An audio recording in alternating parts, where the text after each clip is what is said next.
প্রিয় শিক্ষার্থীবৃন্দ, সবাই নিশ্চয়ই ভালো আছো। করোনাকালীন পরিস্থিতিতে শিক্ষা প্রতিষ্ঠান বন্ধ থাকায় অনলাইন ক্লাসে সবাইকে স্বাগতম। আমি সঞ্জীব কুমার মণ্ডল, সহকারী শিক্ষক, ব্যবসায় শিক্ষা, ইসাকাদা শহীদ আব্দুল মতলেব মাধ্যমিক বিদ্যালয়, আজরাপুর, মাগুরা। আমি আজ নবম দশম শ্রেণীর হিসাব বিজ্ঞান তৃতীয় অধ্যায় দুতরফা দাখিলা পদ্ধতি নিয়ে আলোচনা করব।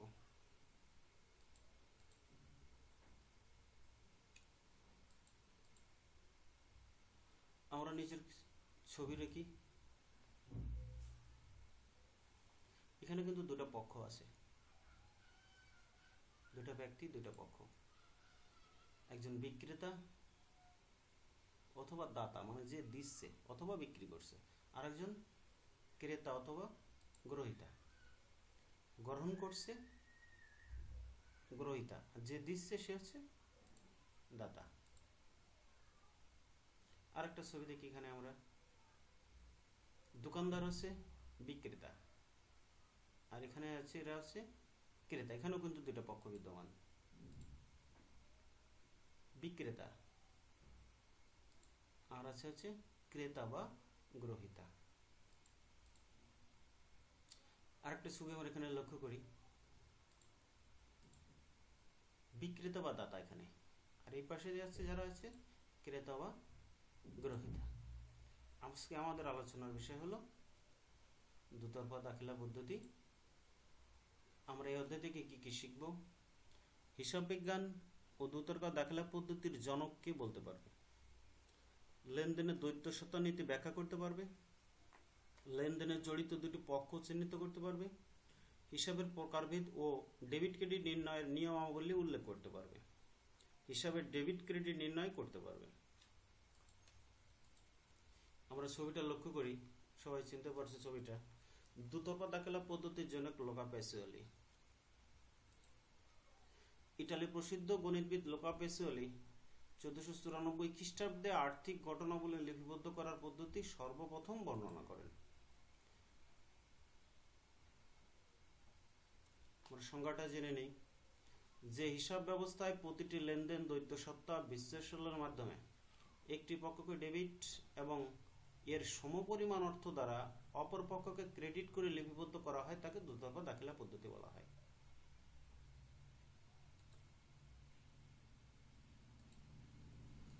আর একটা চিত্র দেখি। বিক্রেতা বা দাতা দোকান থেকে, তাহলে দোকানদার হচ্ছে বিক্রেতা বা দাতা, আর যে কিনছে সে হলো ক্রেতা অথবা গ্রহীতা, গ্রহণ করছে। তাহলে সুবিধা দিচ্ছে কে? বিক্রেতা। দোকানদার সুবিধা প্রদান করছে, তা সুবিধা যে প্রদান করে তার হিসাব হয় ক্রেডিট।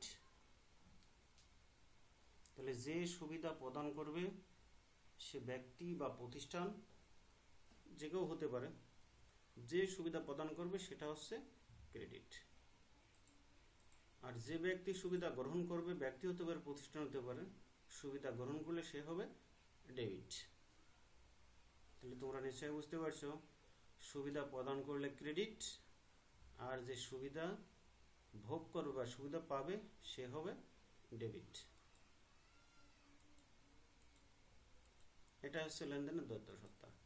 এখানে দেখি ক্রেতা চায়ের দোকানে, তাহলে সুবিধা পাচ্ছে কে? ক্রেতা। আর সুবিধা দিচ্ছে কে? বিক্রেতা, দোকানদার। তাহলে ক্রেতা সুবিধা পাচ্ছে, এ হলো ডেবিট, আর দোকানদার সুবিধা দিচ্ছে, দোকানদার হলো ক্রেডিট। ক্লিয়ার? ওকে, তাহলে লেনদেনে কয়টা পক্ষ থাকবে? দুইটা পক্ষ, একটা ডেবিট আর একটা ক্রেডিট।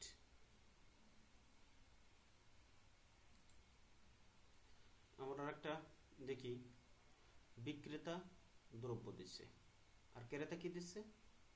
টাকা দিচ্ছে। দুইটা পক্ষ, ডেবিট এবং ক্রেডিট। এবার তোমাদের যদি আমি একক কাজ দেই, দুতরফা দাখিলা পদ্ধতির জনককে, নিশ্চয়ই তোমরা বলতে পারবে কে? দ্রুতপ্রবাহ পদ্ধতি কাকে বলে তা অবশ্যই তোমরা বলতে পারবে। লুকা হোসিও কোন দেশের গণিতবিদ ছিলেন অবশ্যই তোমরা বলতে পারবে এটা। নিজের ছবিগুলো দেখি এবং চিন্তা করি। নগদ টাকা, নগদ টাকাকে আমরা সম্পদ বলি। আর এখানে হচ্ছে শ্রমিকরা কাজ করছে, তাদের মজুরি দিতে হবে, মজুরি দিতে হবে, তাহলে এটা হচ্ছে ব্যয়। নিজের ছবি দেখি এবং চিন্তা করো। বিক্রয়, বিক্রয় করে কি হচ্ছে, আমি যদি কোনো কিছু বিক্রি করি তার বিনিময়ে নগদ টাকা পাবো, তাহলে বিক্রয় হলে আমার আয় হবে।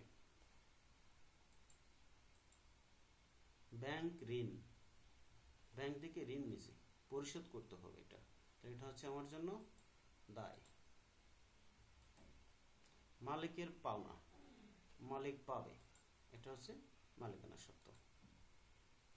হিসাবের প্রকারভেদটা আমরা জানি 5 প্রকার। 1 নম্বর সম্পদ, 2 নম্বর ব্যয়, 3 নম্বর আয়, 4 নম্বর দায়, 5 নম্বর মালিকানা সত্ত্ব। আমরা আর কিছু ছবি লক্ষ্য করি এখন। এখানে নগদ টাকা সম্পদ, শ্রমিক কাজ করছে, মজুরি দিতে হবে, এটা হলো ব্যয়। বিক্রয়টা আয়, ব্যাংক ঋণ পরিশোধ করতে হবে দায়, মালিকের পাওনা, এটা হলো মালিকানা সত্ত্ব। হিসাবের প্রকারভেদ সংক্ষেপে মনে রাখার একটা সূত্র আছে, সেটা সম্পর্কে আমরা জানি। সভ্য আয় দায় মালিকের, সভ্য আয় দায় মালিকের, এটা আমরা বিস্তারিত দেখি। সভ্য আয় দায় মালিকের, সাথে সম্পদ, সাথে ব্যয়, আয় সমান আয়, দায় সমান দায়, মালিকের সমান মালিকানা সত্ত্ব। এটা যদি মনে রাখি তাহলে আমরা হিসাবের প্রকারভেদ সহজে বুঝতে পারবো। হিসাবের প্রকারভেদ অনুযায়ী ডেবিট ক্রেডিট নির্ণয়ের নীতি আমরা একটু দেখি। হিসাবের প্রকারভেদ, সম্পদ, সম্পদ যদি বৃদ্ধি পায় তাহলে ডেবিট, আর যদি কমে যায় তাহলে ক্রেডিট। কোনো কারণে সম্পদ যদি বৃদ্ধি পায় তাহলে হয় ডেবিট, আর কমে গেলে ক্রেডিট। যেমন আসবাবপত্র ক্রয়, আসবাবপত্র যদি ক্রয় করি তাহলে আসবাবপত্র বৃদ্ধি পাইছে, তাহলে আসবাবপত্র ডেবিট। আবার এই যে সম্পদ হ্রাস পাচ্ছে, আসবাবপত্র কিনলাম, তার বিনিময়ে আমাকে নগদ টাকা দিতে হচ্ছে, তাহলে নগদ টাকা কমে গেল, তাহলে সম্পদ একবার বৃদ্ধি পেলে আবার হ্রাস পেল।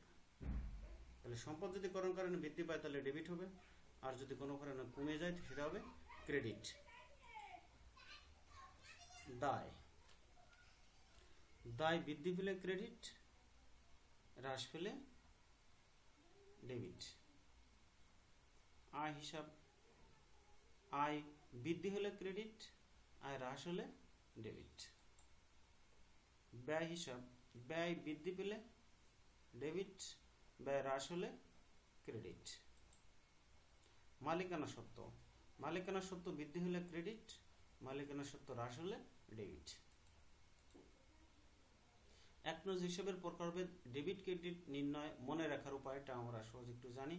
এটা যদি আমরা মনে রাখতে পারি তাহলে সহজেই আমরা ডেবিট ক্রেডিট নির্ণয় করতে পারবো। সভ্য আয় ব্যয়, তাহলে সম্পদ ব্যয় ডেবিট, সম্পদ এবং ব্যয়, সকল প্রকার সম্পদ এবং ব্যয় হলে ডেবিট। আয় দায় মালিকের ক্রেডিট, তাহলে সম্পদ আর ব্যয় হলে ডেবিট, আয় দায় মালিকের এটা হলো ক্রেডিট।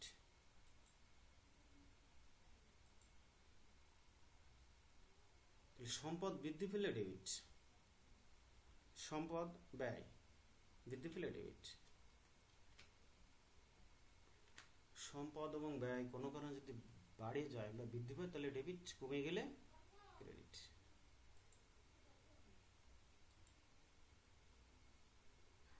আয় দায় মালিক কেনা সত্ত্ব যদি বাড়ে যায় তাহলে ক্রেডিট, কমে গেলে বিপরীত ডেবিট। মূল্যায়নটা দেখি আমরা। দুতরফা দাখিলা পদ্ধতি জনককে মনে আছে? হ্যাঁ, লুকা পেসিয়ালি। দুতরফা দাখিলা পদ্ধতি পক্ষ দুটি কি কি? ডেবিট ও ক্রেডিট। হিসাব কত প্রকার? 5 প্রকার। দায় বৃদ্ধি পেলে কি হবে? ক্রেডিট। প্রকারভেদ অনুযায়ী সংক্ষেপ হিসাবে ডেবিট ক্রেডিট নির্ণয়ের সূত্রটি বলো। সংক্ষেপে সূত্র: সভ্য ডেবিট, বাড়লে ডেবিট, কমলে ক্রেডিট। আয় দায় মালিকানা সত্ত্ব ক্রেডিট, বাড়লে ক্রেডিট, সম্পদ কমলে ডেবিট। এখন তোমাদের একটা বাড়ির কাজ দিই। দুতরফা দাখিলা পদ্ধতির বড় বড় ব্যবসায় প্রতিষ্ঠানে হিসাব সংরক্ষণের ক্ষেত্রে বেশ জনপ্রিয়। কেন? ব্যাখ্যা করো। বাড়ি থেকে এটা প্র্যাকটিস করবে। আজকে এই পর্যন্তই। সবাইকে ধন্যবাদ। সবাই ভালো থাকো, সুস্থ থাকো, সুন্দর থাকো, নিয়মিত পড়াশোনা করো, শরীরের প্রতি যত্ন রেখো।